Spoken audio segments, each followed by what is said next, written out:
사실 첫 소식은 굉장히 무겁고 무섭고 끔찍하고 걱정되는 이야기입니다. 캄보디아 납치 감금 사건. 굉장히 심각해요. 캄보디아에서 돈을 벌 수 있다는 이야기를 듣고 캄보디아로 간 대한민국 젊은이들이 거기에서 이제 감금되고 범죄 조직에 활용되고 고문당하고 사망하는 사례가 지금 계속해서 나오고 있습니다. 그렇습니다. 그런 끔찍한 뉴스 가운데 박찬대 의원 이름이 보도에서 눈에 띄어가지고 깜짝 놀랐는데요. 박찬대 의원에게 극적으로 제보를 해서 탈출한 분들이 좀 있더라고요. 이것과 관련해서 가장 상세하게 알고 있는 분입니다. 박찬대 의원 정말 오랜만에 맞이합니다. 박수로 맞이하겠습니다. 굉장히 밝고 유쾌하신 분인데 오늘 이제 워낙에 무겁고 좀 끔찍한 소식으로 저희가 모셔가지고 그 매력이 발산이 안 돼서 좀 아쉽습니다. 정말 오랜만에 뵙겠습니다. 인사 한 말씀 좀 부탁드려도 될까요? 예, 안녕하세요. 박찬대입니다. 압도적 재미에 가장 적합한 정치인 박찬대인데 오늘은 다뤄야 될 주제 자체가 워낙 무겁다 보니까 끔찍해 무서워. 어떤 표정과 네. 기분으로 해야 될지 사실은 마음이 많이 무거운 그런 상황입니다. 네, 오늘 아무튼 잘 부탁드리겠습니다. 자, 그리고 경찰 출신 이지은 위원장님도 함께합니다. 박수로 맞이합니다. 안녕하세요, 이지은입니다. 네, 반갑습니다. 고맙습니다. 야, 지금 요새 그 보도가 많이 나오고 과거부터 근데 이 관련해서 다룬 컨텐츠들이 많았어요. 그래요? 근데 내용을 들여다보면 들여다볼수록 너무너무 끔찍하고 걱정이 많이 됩니다. 특히나 이제 7월 17일 캄보디아 현지 박람회를 다녀온다고 해서 캄보디아로 출국했다가 3주 뒤 8월 8일 캄보디아 차 안에서 숨진 채 발견된 대학생이 있었습니다. 근데 진짜 너무 안타깝게도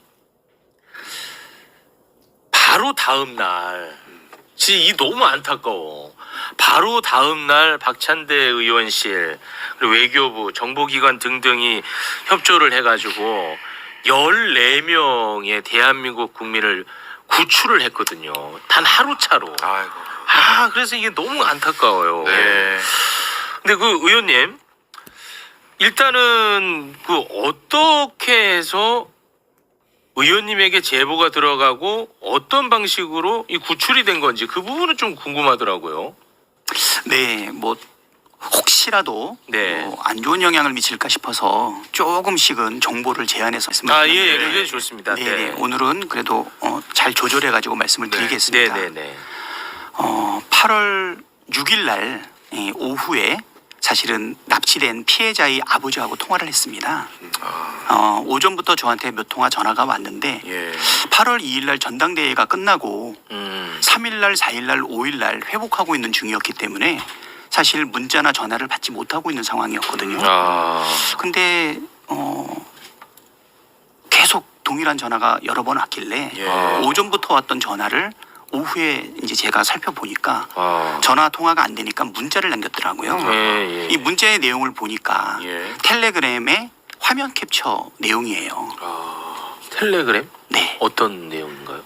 그것은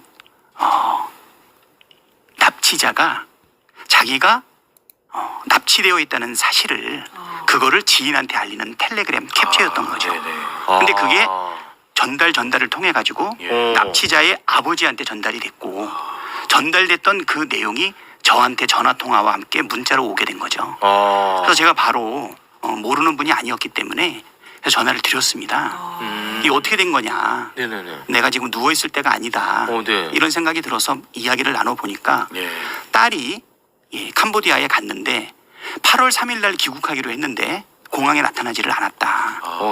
그리고 4일, 5일 통 연락이 없다가 8월 6일 날 아침에 딸의 남자친구로부터 전화와 함께 이 문자가 왔는데 내용을 보니까 상당히 심각하지 않습니까? 그래서 바로 그 부분에 대해 가지고 경찰이라든가 이런 쪽에 연락을 한 거죠.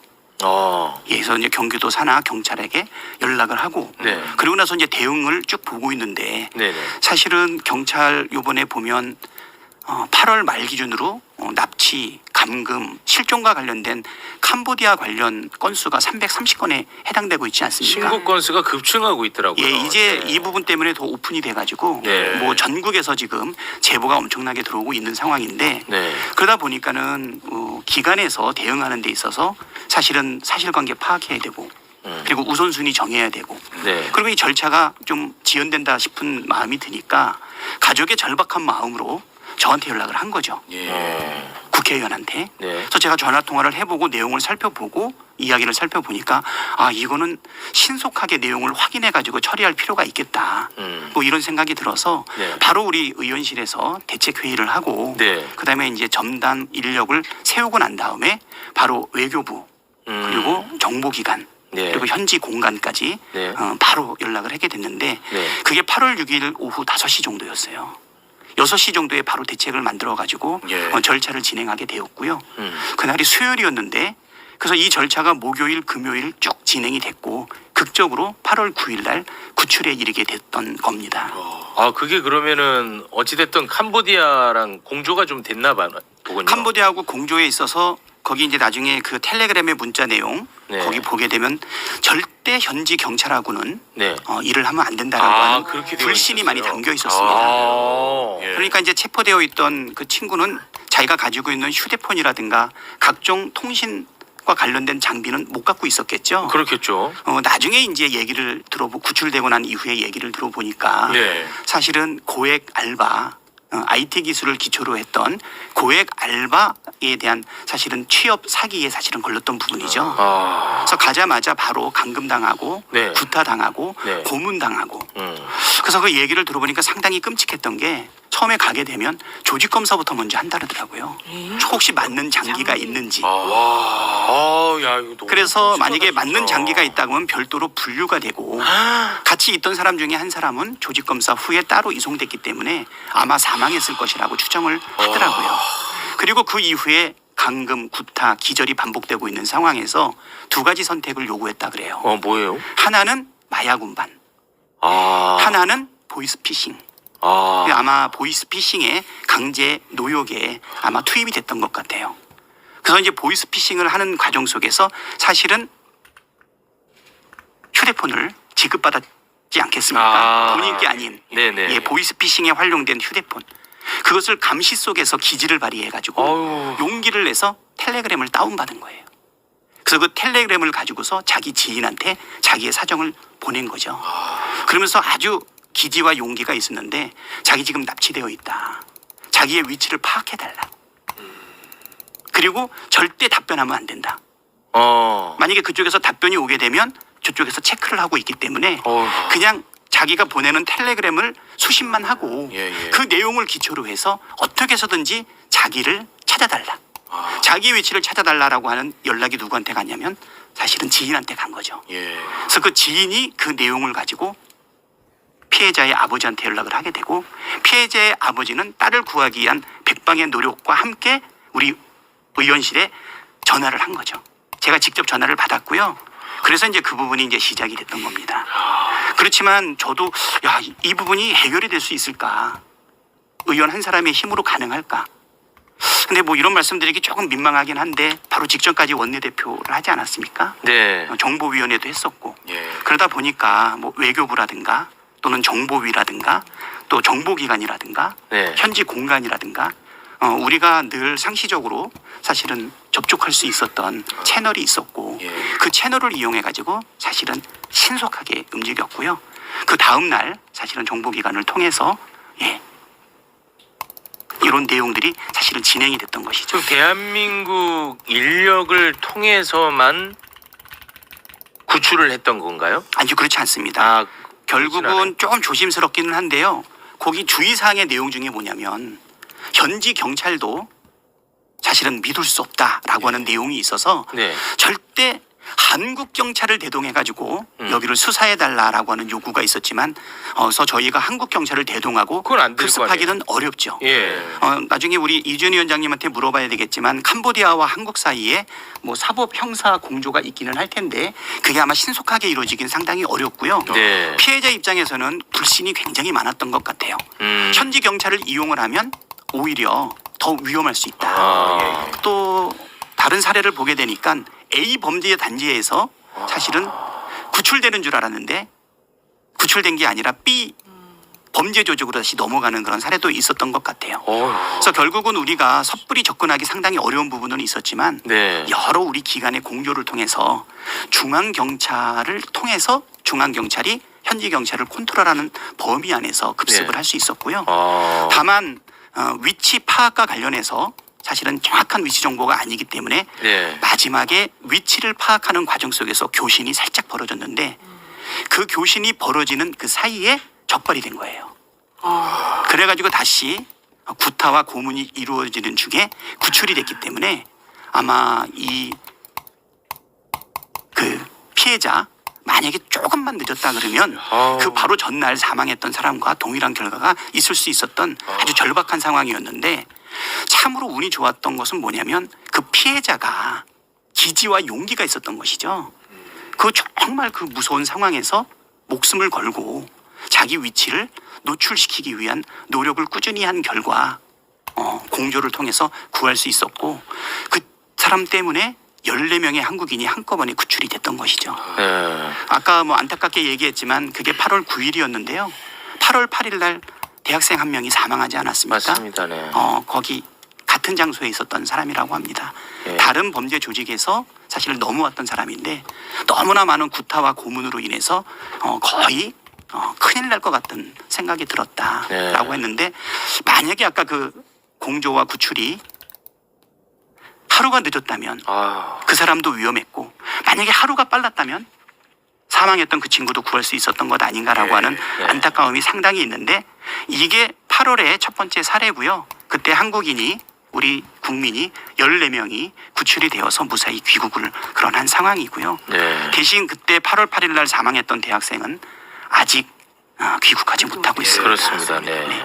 그리고 이제 또 하나의 사례는 9월달 사례인데요. 이 9월달 사례는 더 극적이었습니다. 2명의 청년들이 구출이 됐는데 90년생 1명, 98년생 1명이 있습니다. 90년생이 먼저 사실은 자기의 위치를 노출하기 위해서 노력을 했는데, 이분들도 다 통신수단이 없지 않습니까? 네. 경비의 폰을 몰래 습득을 해가지고 텔레그램을 보내고 지우고 보내고 지우고 하는 과정을 통해서 현지에 있는 알고 있는 텔레그램 주소를 알고 있는 한국 사람한테 자기의 위치를 알리고, 그리고 그분이 그 얘기를, 그 사람은 이제 아까를 A라고 얘기하면 지금 이 사람은 B인데 네네. B의 어머니한테 알린 거예요. 그래서 어머니가 이것을 가지고서 백방으로 노력하는 과정 속에서 사실은 그게 적발이 됩니다. 그래가지고서 당연히 구타와 함께 다른 장소로 옮겨지게 되어요. 그때 함께 있었던 다른 청년인 C가 있는데, 그 C하고 그 사람은 98년생이에요. 둘이 의논을 한 거죠. 우리가 이런 방법으로는 우리의 위치를 노출시키거나 파악하기는 어렵겠다 해서 C가 아주 기발한 방식을 합니다. 폰이 없다 보니까 사실은 자기 이 범죄에 사용되고 있는 업무용 PC가 있지 않습니까? 네. 이 PC를 통해 가지고서 뭐 보이스피싱을 하든 뭐 하든 외부하고 접촉을 할 거 아닙니까? 그렇습니다. 네. 이 접촉을 통해 가지고 자기 형한테 위치를 알립니다. 그래서 이 형하고 위치를 알리다 보니까 아까 B의 어머니가 한국에 있고 C의 형이 한국에 있지 않습니까? 네. 그러니까 그 형과 어머니가 서로 교류를 하게 됩니다. 그래서 8월 달에 구출했던 사례를 그들이 보고 우리 의원실로 연락을 하게 되죠. 그래서 이제 우리 의원실은 그 B의 어머니, 네. 그다음에 C의 형과 교신을 하면서 새로운 방법을 찾아내서 그 방법으로 위치 파악을 위한 교신을 시작을 하게 하는데, 사실은 그 교신이 한 30여 차례가 이루어지고 있고요. 그 교신의 내용 일부를 사실은 오픈을 해야 되나 지금 고민을 하고 있는 상황입니다. 그거는 그래서 그걸 통해 가지고 하지 않는 것으로 네, 확실하죠. 네. 그래서 위치를 파악을 하고 네. 그 파악된 위치를 기초로 해서 사실은 2명을 구출할 수 있게 되었던 것이죠. 아니 근데 제가 좀 궁금한 게 왜 박찬대 의원을 통해서는 구출이 되고 그렇지 않은 케이스는 공조를 요청해도 약 70%는 지금 답을 안 준다는 거거든요. 그거는 그럼 어떻게 봐야 되는 거예요? 일단은 그 우리나라의 성인 실종과 관련된 법이 있는 이제 성인 실종과 관련돼서 이제 우리가 어떻게 지금까지 취급을 해야 하는지 좀 봐야 될 것 같은데요. 실종 아동법이라는 게 있습니다. 거기에 따르면 실종자로 이제 분류가 되는 거는 아동, 치매 환자, 지적 장애인만 이렇게 실종으로 분류가 돼가지고 경찰이 긴급하게 투입이 되게 되고 네. 성인 같은 경우에는 가출로 이제 분류가 됩니다. 네. 이제 자유 의사를 가진 성인 같은 경우에는 연락 끊고 어디 가더라도 이제 그건 자유 의사니까 우리가 그 사람이 뭐 안전하게 있는지만 확인하면 되지 신고한 사람한테 위치를 알려주거나 하지는 않고 더구나 이것이 아동 실종과는 위험성이라든지 뭐 이런 게 현저하게 떨어진다고 봐온 거죠. 그래서 우리나라에다 신고를 하면 예전에는 그렇게 중요하게 생각을 안 했었는데 지금은 이제 이런 일들이 벌어지면서 납치 감금으로 아예 신고 분류가 다르게 되고 있습니다. 그래서 지금은 좀 달라진 것 같고요. 또 한 가지는 이런 게 있습니다. 원래 이제 절차가 이제 한 절반 정도는 본인이 직접 신고를 하기도 하고 아니면 가족들이나 지인들이 우리 112에 신고를 하기도 하는데 그렇게 되면 그 내용을 이제 대사관으로 연락이 됩니다. 근데 대사관에 경찰관이 지금 3명이 나가 있거든요. 네. 근데 이 한국 경찰관은 캄보디아에서 경찰권이 전혀 없습니다. 이 사람들은 네. 민간인이랑 똑같아요. 그래서 캄보디아 경찰에게 연락을 해야 됩니다. 그런데 캄보디아 경찰은 이제 우리나라처럼 신고를 하면 바로 나가는 게 아니라 빠르면 반나절, 느리면 이게 이제 한 일주일 정도가 걸리는 겁니다. 그리고 자기들이 가봤더니 그 사람들이 저는 뭐 구출 원하지 않는데요. 저는 그런 신고 한 적 없는데요. 네. 이러고 가라고 한다는 겁니다. 네네네. 그런데 저는 이 말을 좀 믿을 수가 없어요. 왜냐하면 이 피해자들이 이 현지 경찰들을 정말 못 믿습니다. 왜냐하면 가자마자 듣는 얘기가 뭐냐면 너 신고해봤자 아무 소용없어. 너 공항으로 가면 바로 다시 공항에서 너 돌려보낼 거야. 그리고 너 그렇게 오면 너 나한테 맞아 죽을 거야. 이런 얘기도 많이 하고 실제적으로 굉장히 많이 유착이 되어 있습니다. 그래서 그 현지 경찰관들이 와서 헤이요 하면서 이제 아는 척하면서 그 범죄단체 사람들이 다 아는 척하면서 혹시 뭐 여기서 감금당했어요? 이렇게 물으면 어떻게 거기에서 솔직하게 얘기를 하겠습니까? 네. 그래서 저는 그런 거 신고 안 했어요. 이렇게 얘기를 하는 겁니다. 그러다 보니까 이제 캄보디아 경찰관들은 뭘 요구를 하냐면 야 우리가 한국 대사관에서 신고하는 것 때문에 허탕을 이렇게 많이 쳤다. 우리 이제는 그 본인이 직접 신고하지 않으면 출동하지 않겠다. 이렇게 한 겁니다. 그래서 거기서 요구하는 게 뭐냐면 본인이 직접 신고할 것, 본인의 여권, 사본을 보낼 것. 그거 어떻게 가능합니까? 말이 안 되지. 네, 근데 본인이 동영상을 찍어서 내가 구조를 요청한다는 증거를 만들어서 보낼 것. 지금 이런 말도 안 되는 신고 요건을 필요로 하는 겁니다. 네. 그래서 이제 이 대사관 측에서는 제일 처음에는 대행해서 신고를 하다가 대행 신고 안 받아주겠다라고 하니까 어쩔 수 없이 그러면 거의 템플릿처럼 만들어서 직접 하셔야 되니까 뭐 이러이러한 걸 좀 붙여 넣으십시오 해가지고 하다 보니까 시간이 훨씬 많이 걸리는 거고 양식이 있는 거예요? 양식을 만들어서 보내야 되는 겁니다. 그걸 봐봐. 그러니까 지금 의원님은 되는데 개인 차원으로 안 되는 거야. 네. 이렇게 되니까 그래서 결국은 이제 국가 차원에서 뭔가 대응을 좀 하긴 해야 되겠네요. 네, 맞습니다. 요번에 저도 이거를 겪으면서 제일 안타까웠던 거는 뭐냐면 아까 거기에다 또 5가지 조건을 요구를 했는데 현지 경찰이 수사에 임하려면 5가지를 요구를 했는데 아까 감금되어 있는 사진, 감금되어 있는 동영상, 말이 안 되지. 정확한 좌표, 어. 그다음에 호실, 건물 호실까지 요구를 하고 있고 본인이 구출을 원한다라고 하는 저기가 있어야 돼요. 요구가 있어야 돼요. 이 5가지를 실질적으로 감금되어서 예. 납치되어 말이 안 있는 되지. 사람이 입증할 수 있는 방법은 없는 것이죠. 예. 그러니까 이거를 뛰어넘는 무슨 절차가 요구되고 있었는데 네. 그 생각을 해요. 8월 달에 한 건. 그거는 위치 파악과 관련된 부분이 한 번에 이루어졌거든요. 그러니까 신속하게 이루어졌는데 2번째 건 같은 경우에는 꽤 많은 시간이 걸렸어요. 네. 2번째 건은 9월 12일 날 처음에 우리가 그거를 접수했고 예. 그리고 나서 우리가 그걸 내밀하게 검토하고 난 다음에 9월 17일 날 외교부에다 알렸거든요.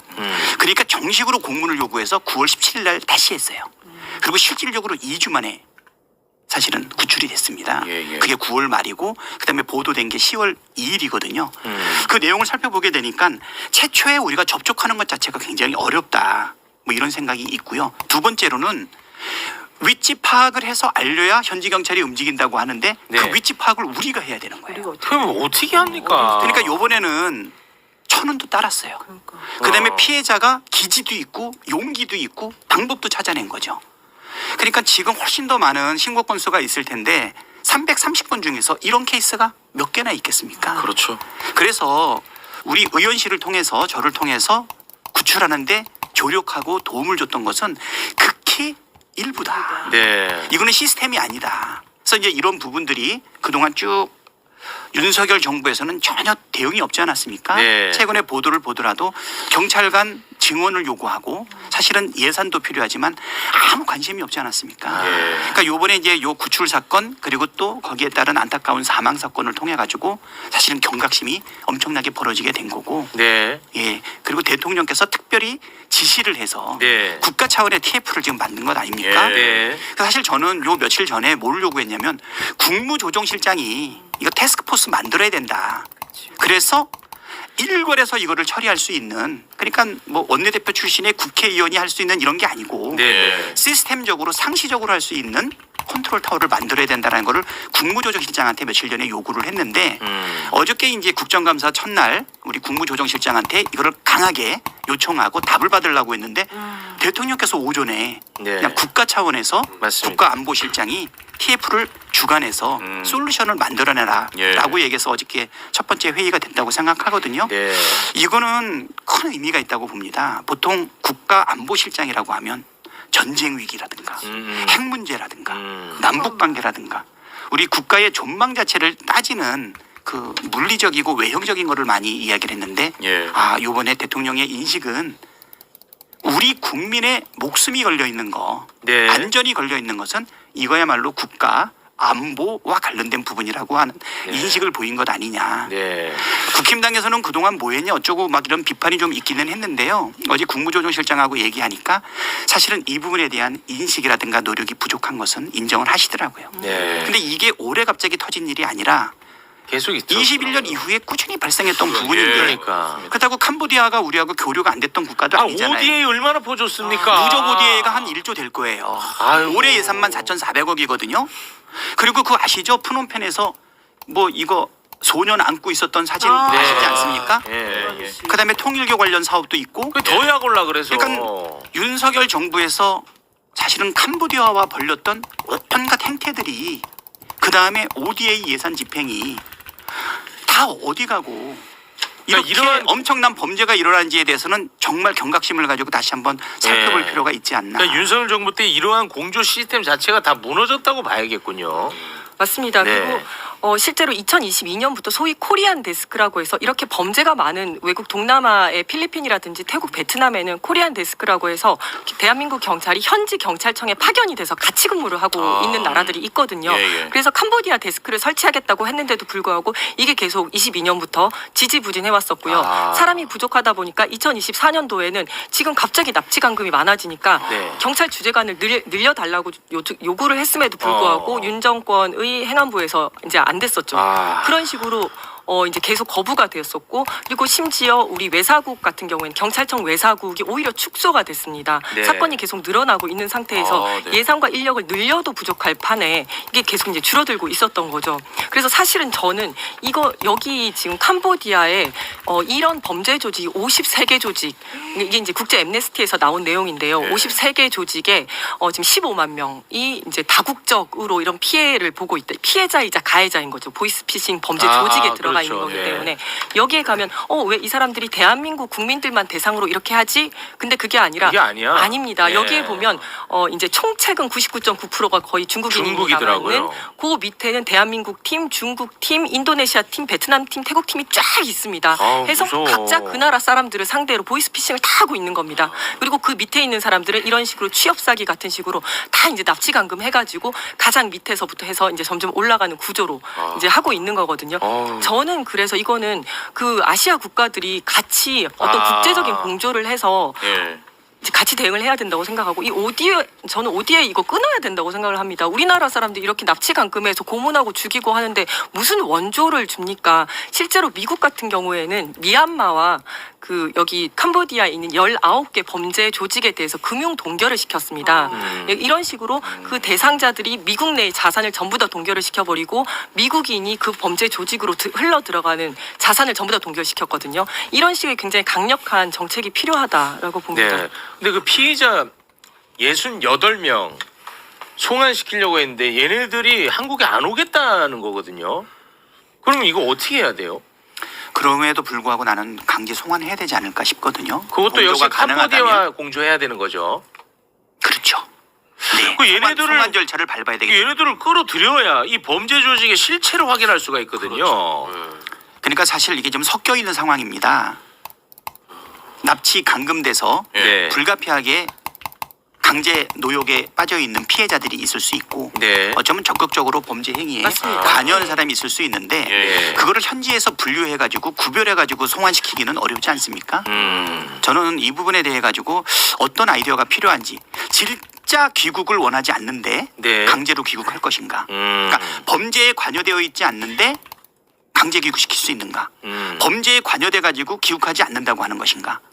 그 다음에 강제 노역에 빠져 있는데 귀국하고 싶은 것인지. 그 다음에 아까 또 신뢰의 문제가 있다 보니까 물어보는 과정 속에서 실제로 귀국하고 싶지만 신뢰하지 못하니까 무서우니까 버틸 수 있는가? 그래서 저는 이 부분을 어떻게 보면 알곡과 가락지가 섞여 있는 거 아닙니까? 거기서 분류하기보다는 나는 전체를 다 송환을 해서 관련 수사와 내용을 여기서 하는 게 바람직하지 않나 이런 생각인데 그거는 우리나라의 단독 결정으로는 좀 어려울 것 같고요. 네. 이것을 풀기 위한 해법을 좀 만들어내야 되지 않을까 이런 생각이 들어서 그렇기 때문에 이거는 단순한 외교 문제를 뛰어넘어서 우리 안보와 관련된 부분이다라는 생각으로 대통령께서 특별히 지시한 것 아닌가 네. 좀 이런 생각이 듭니다. 아니 저는 사실은 이 사건 이런 무서워. 사건 해본 적이 있어요.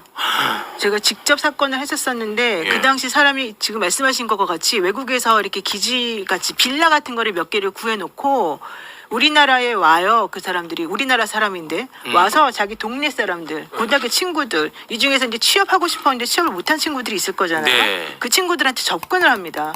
그래서 모집책을 하는 거예요. 그러니까 수사나 너 내가 좋은 영어 하면서 할 수 있는 거 시켜줄게. 너 돈 많이 벌게 해줄게. 이렇게 해가지고 처음에는 말을 잘 안 듣고 안 믿는데 이제 왔다 갔다 하면서 선물도 주고 그 친구를 자꾸 이제 접촉을 해요. 그런데 한 명이라는 게 아니라 여러 명이 이제 와가지고 얘를 이제 공략을 하는 거죠. 그런 식으로 해서 데리고 가가지고 아까 말씀하신 것처럼 뭐 이 빌라 저 빌라 각각의 그 거점에다가 이제 집어넣어놓고 2인 1조씩 해가지고 옆에서 감시를 하게 만들고 그다음 매일매일 보이스피싱 같은 거 이제 시켜요. 그래서 그 사람들이 집단적으로 몇십 명이 잡힌 적이 있어요. 그 사람들이 한국에 들어왔는데 네네. 진짜 그 중에 일부는 의원님 말씀하신 것처럼 본인이 그냥 순수한 피해자가 있고요. 네. 그다음에 가서 해보니까 괜찮은데 나도 돈도 좀 편하게 벌 수 있는데 이러면서 자기가 나중에는 자발적으로 이 범죄 가해자가 조직에 돼버리는 들어가고. 거예요. 그래요. 그런 사람들이 또 있어요, 진짜로. 그래서 이들을 구해가거나 구분하기가 너무 어려워서 좀 전에 말씀하신 바로 그런 종류 문제들이 계속 발생하더라고요. 그리고 이제 무섭다, 이거 무서워요, 진짜. 진짜. 어떤 식으로 이제 꼬시냐면 이제 단기 고수익 알바다라는 것도 하지만 아니면 이 안에서 이제 아주 수천만 원 아니면 수억 원대 빚을 진 사람들이 있습니다. 그러니까 그 사람들한테 거기 가서 내가 추천해 주는 데 가서 2달만 바싹 일하면 모든 빚을 맞아요. 탕감해 주겠다. 예, 예. 아니면 한국에서는 뭔가 범죄를 많이 저질러서 한국에 들어왔을 때는 한참을 살아야 되거나 이런 뭔가 약점이 있는 사람들을 데리고 가서 거기에서 이제 이런 일들을 또 시키는 겁니다. 그래서 이제 그리고 이 안에도 가해자와 피해자들이 많이 섞여 있지만 지금 이제 적발이 됐다고 하는 사람들도 실제로 이 사기 조직으로 적발이 된 건지 아니면 그 나라에서는 그냥 불법 취업자들로 또 취급이 되기도 하거든요. 왜냐하면 그냥 관광 비자로 왔다가 취업 비자 없이 그냥 일하는 사람들이니까 그냥 불법 취업자들이다 강제 추방 그냥 시킨다 이런 구조한다는 개념이 아닙니다. 그 캄보디아 내에서는 그래서 그런 여러 가지 관점들이 복합적으로 섞여 있습니다. 이거 너무 무섭다. 끔찍하네요, 진짜. 그래도 지금 이재명 정부가 아주 강력하게 지금 대응을 하고 있고 대통령이 직접 지시를 내린 상태이기 때문에 전보다는 이제 상황이 그래도 조금 풀리지 않을까 싶은데. 근데 잠깐만 하나만 질문해. 네. 그럼 박찬대 의원님한테 이런 식으로 연락이 가서 구조 요청이 갔었다면 사실 다른 의원님한테도 갔었지 않을까요?